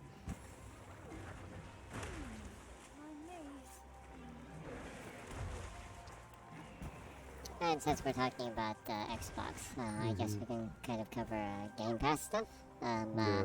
GoldenEye 007 was released on Game Pass today. Finally. Yeah. I actually didn't play that game, so I'm actually really excited to play it because the controls are modernized. There's an option to modernize the control on the Xbox. Apparently, on the Switch, there isn't. And like, you're forced to buy a Nintendo 64 controller to play it, because Nintendo does sell the Nintendo 64 controller to connect to your Switch for their Virtual Console series stuff. And probably the only logical or meaningful way you can play the game on the Switch would probably be physically buy a Nintendo 64 controller for the Switch that works with it correctly.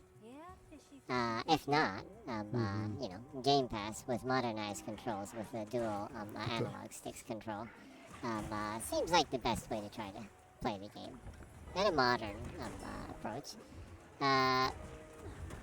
And also, the Xbox version can run the game in native 4K at 60 frames per second.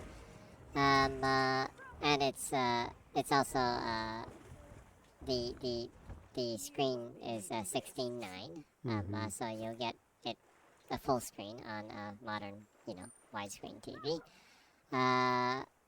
So there's a lot of pluses of playing the Xbox version. Mm-hmm. Of course, the Nintendo 64, if you want to be really more in line with how it experiencing how it was originally, the Switch version is nice. Mm-hmm. But making it accessible to a modern console in both Mhm. controls and being 16:9 and everything and having 4K and 60 frames per second, Xbox seems to be the best way to play it, probably. But I don't think there's a wrong way to play it, so whatever you're playing on, give it a try.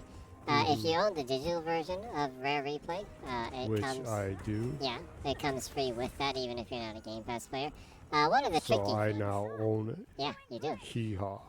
One of the tricky things is that if you own a physical version of Rare Replay, you don't own the game. You do have to buy it separately. That's kind of weird. But apparently it's a legal issue. Oh.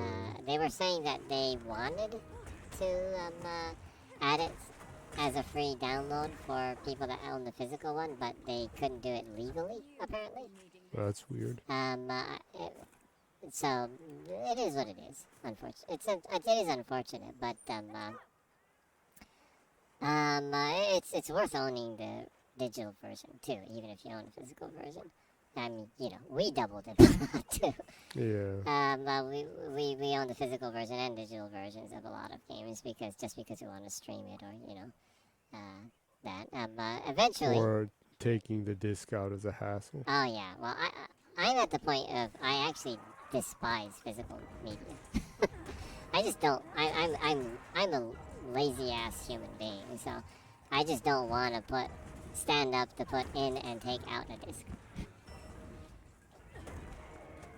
Yeah.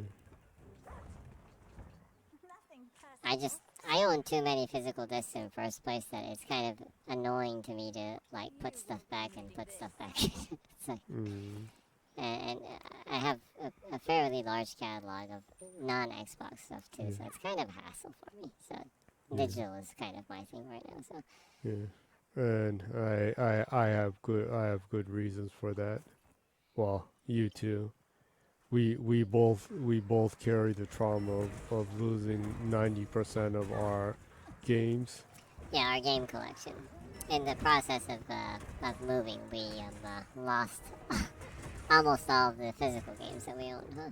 Yeah. And it really sucks because we own probably about 50 or 60% of all the Saturn games that came out, and about 80% of all the Dreamcast games that came out. Yeah. That sucks so much.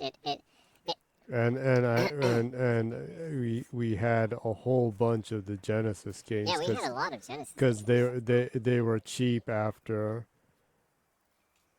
the Saturn and Dreamcast came out. Yeah. We lost all those games in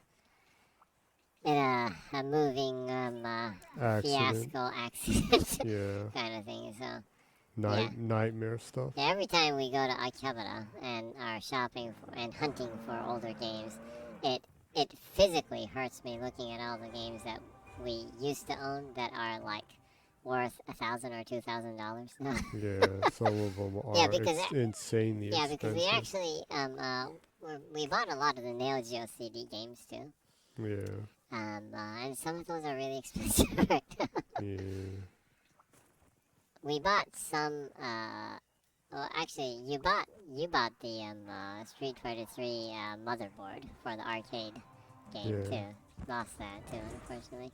Still one of my favorite fighting games. The vanilla version of Street Fighter 3. Yeah. Yeah, that was the only game I owned the arcade board for. Yeah, it was. You actually went a lot of hassle to play it too, because you had to buy the arcade board, and then you bought the connectors and everything, and then you bought a transformer and everything, and you had to change the signal to match a normal TV monitor kind of thing. But you played the shit out of the game when you did have it, though. Yeah. You practiced at your home, and then played at the arcades and stuff, everything. Yeah. That was a lot of fun while it lasted. Yeah. Well, I mean it was the arcade. It was the arcade board. So if I had a arcade machine, I could have put it in there. Yeah, if you had an Astro City or Yeah. something like that. Yeah, that's still one of the things I want to do in my life. I want to kind of legitimately have like an arcade in my house. Yeah. That would be cool. That's on the bucket list. Yeah. I still want to find You won't be needing this. well, not exactly find. I still want to get the arcade version of Moonwalker. Oh, I wonder how expensive that is. Has to be pretty expensive. Yeah, it's a licensed game, so I doubt it will ever be ported. Probably. It'll probably the only way you can access it right now is a pirated version on the emulated pirated version on the internet or something, huh? Probably, yeah. Some of the obscure Capcom ones too that were licensed, like the Punisher game and the Cadillacs and Dinosaurs. Oh, I remember those so much. The Aliens vs Predator side-scrolling action game was fantastic too. It sucks so much that they only released that in that Capcom like 30th anniversary arcade cabinet controller thing. Yeah, the one that's like what, $600-700. Yeah. I wouldn't mind paying $100 a pop for each game if they just sell it to me, if the licensing is so expensive for it. Yeah, I just want a digital version of that I can play. yeah, that would be really nice. It's still cheaper than buying the motherboard for it, so. Yeah. Come back anytime. So sad. Mm-hmm. Yeah. So going back to Game Pass games, Mm-hmm. GoldenEye 007 was added today. I need to complete that. Yeah. Because it doesn't have Online. legitimate online, so it can be boosted. Yeah. Hee-haw! Yeah. I'm looking forward to going through that too, since I never played it. Other games that are going to be added to Game Pass by the end of January 2023. On January 30th, a RoboQuest will be added. On January RoboQuest. On January 31st, Age of Empires 2 Definitive Edition will be added. That is for the Xbox Series, Xbox One, and PC and Cloud.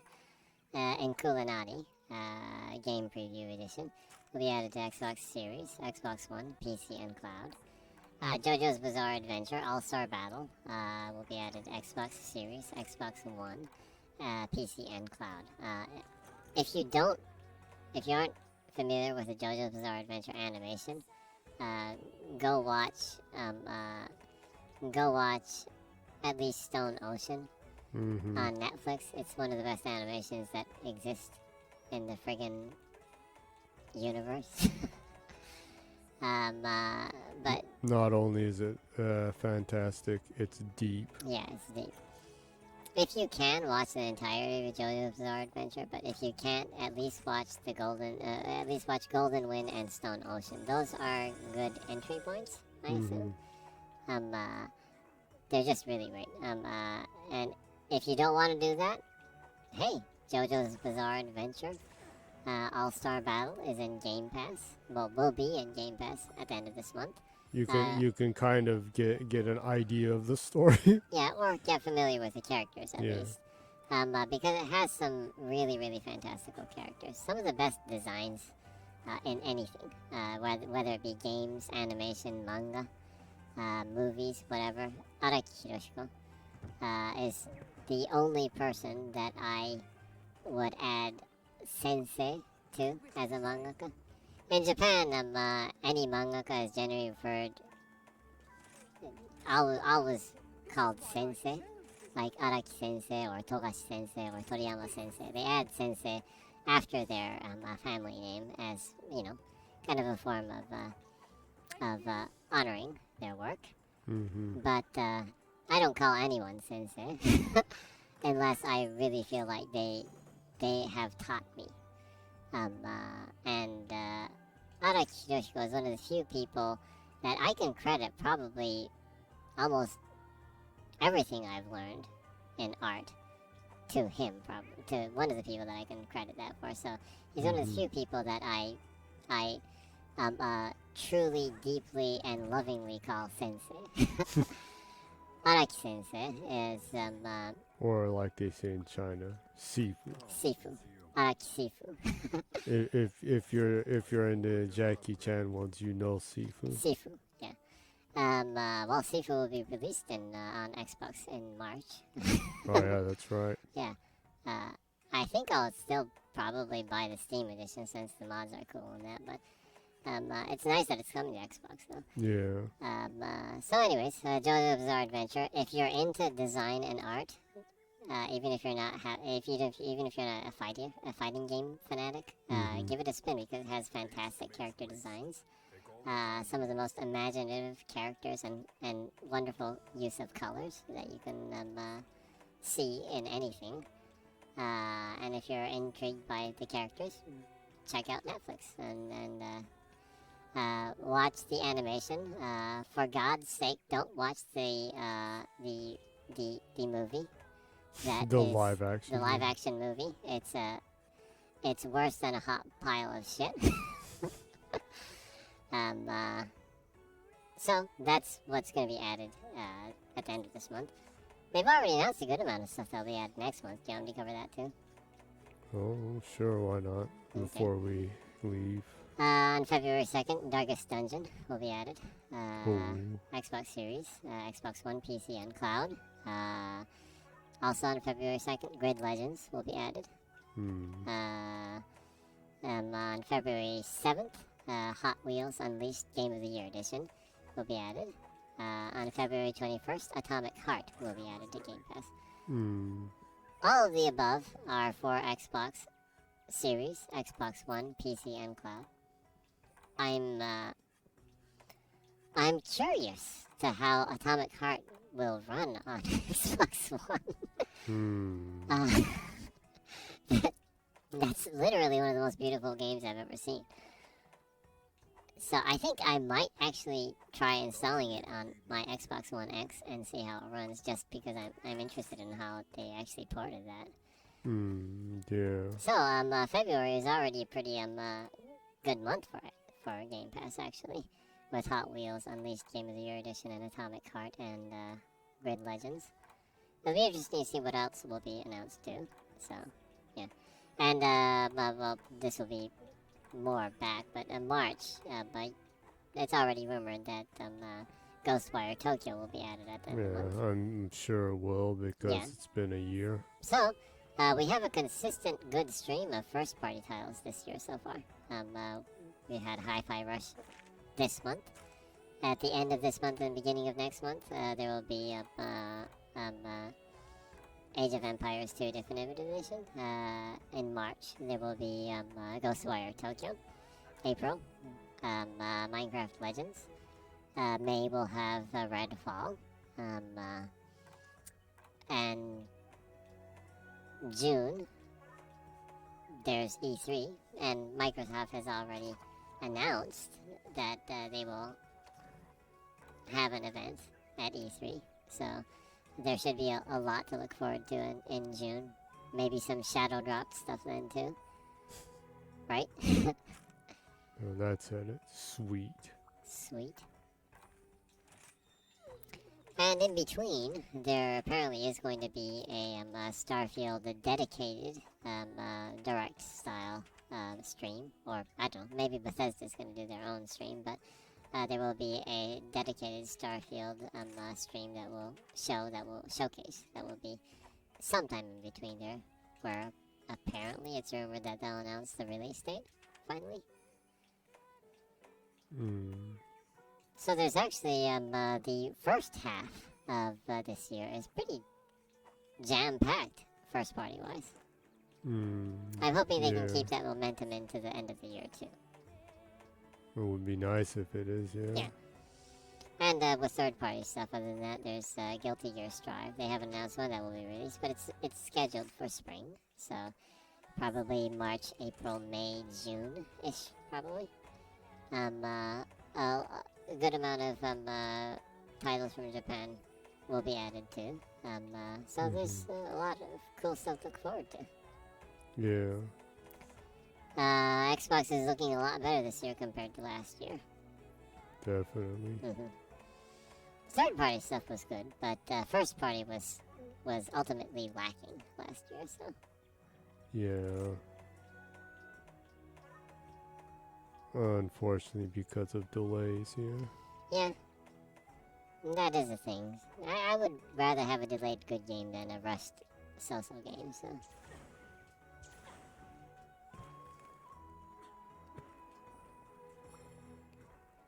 yeah.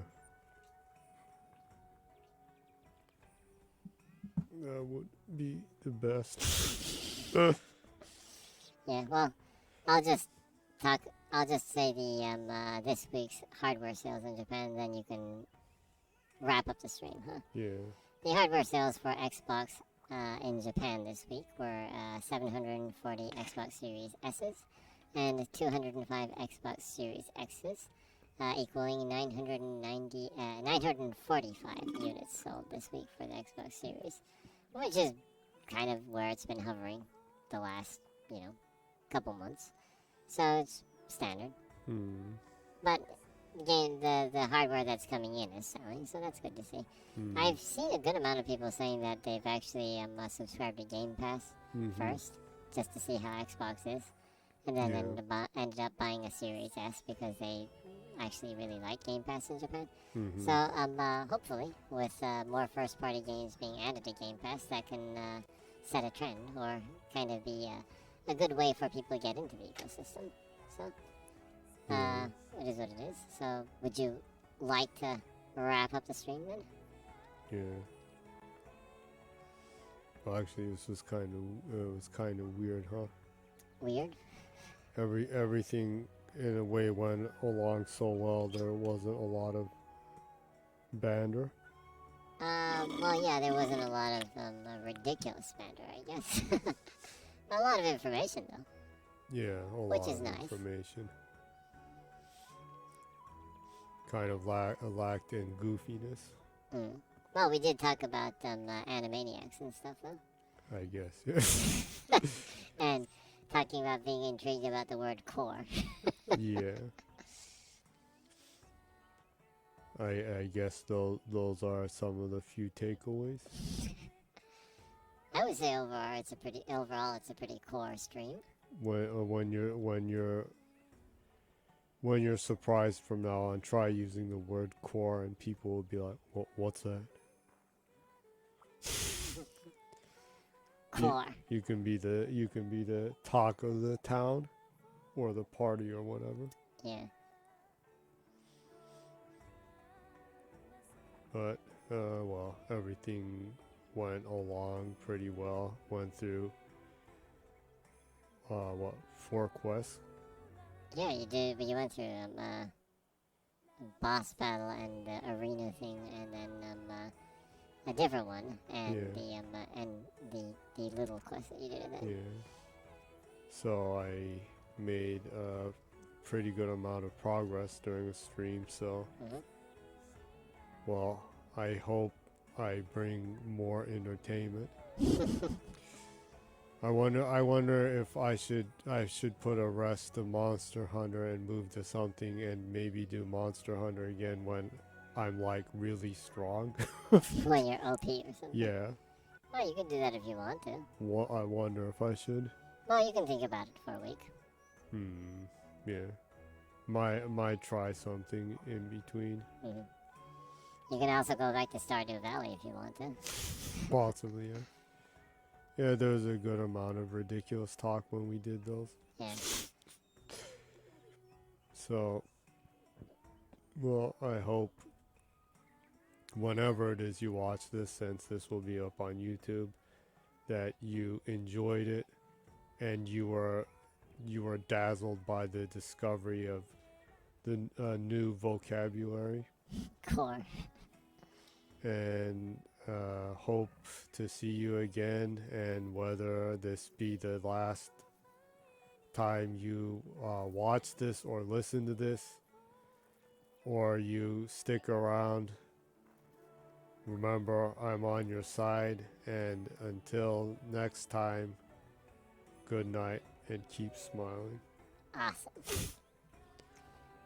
Oh, also, we did talk about the biggest pornographic e-commerce shop in Japan. That's an interesting bit of information. If you talk about Fanza to your friends, you'll be noted as a very hardcore porn buff. Yeah, DMM slash You fans. you know streaming digital streaming porn in Japan. Yeah, you're a J porn buff. Yeah. So, if you enjoyed the stream, Jenny puts her back catalog on YouTube.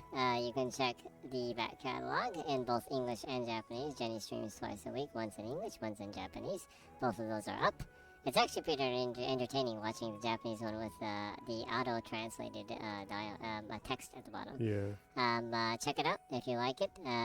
Give it a subscription, like, and also, you know, by all means, click the notifications bell. Yeah. Hope you enjoyed the show and hope to see you back next week because Jenny streams every week at 0 o'clock Saturday Japan time. The same time every week in English. So, hope you have a good weekend and a good next week too. See you next week. See you. Bye bye.